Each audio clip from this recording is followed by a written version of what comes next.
Next, we turn to another installment of our weekly Brief but Spectacular series, where we ask people about their passions. Johnny Sun is an author who amassed a loyal Twitter following through his honesty, humor, and candor. His latest book is Everyone's an Alien When You're an Alien Too. Look, life is bad, everyone's sad, we're all gonna die. But I already bought this inflatable bouncy castle, so are you gonna take your shoes off or what?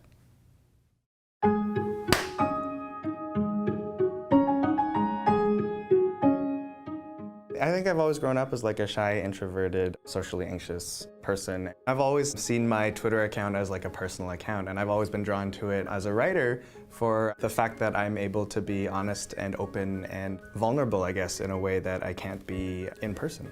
I've always seen Twitter as kind of this writer's sketchbook. I've approached it as a writer this whole time, and it's always been this place where I can like take ideas and test them out. Anonymity online has gotten this kind of bad rap because of a lot of the harassment and abuse, which of course is such a serious issue. The flip side of that is that being anonymous online allows certain people to have a voice and have a presence, especially when their real-life identities can't be compromised. I wrote a book, it's called Everyone's an Alien When You're an Alien Too. It's an illustrated story of an alien who comes to Earth and meets a bunch of different characters and kind of gets to learn about their lives.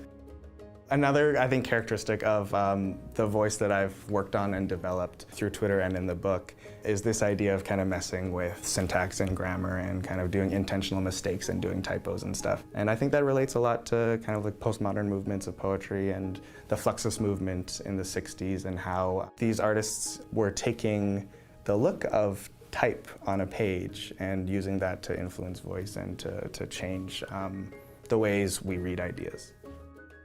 Hopefully that intentional clumsiness creates pure, honest, genuine voice for readers and for people to pick up on. I think about like death all the time. I think a lot of writers think about death all the time. I'm always thinking about how much I can do and how much time I have left. I have so many things I want to do. Accepting that one day in the future I won't be here anymore makes me really think really hard about how much time I have on this earth and what I'm going to do with it. My name is Johnny Sun, and this is my brief but spectacular take on connecting with others. And you can find additional Brief but Spectacular episodes on our website.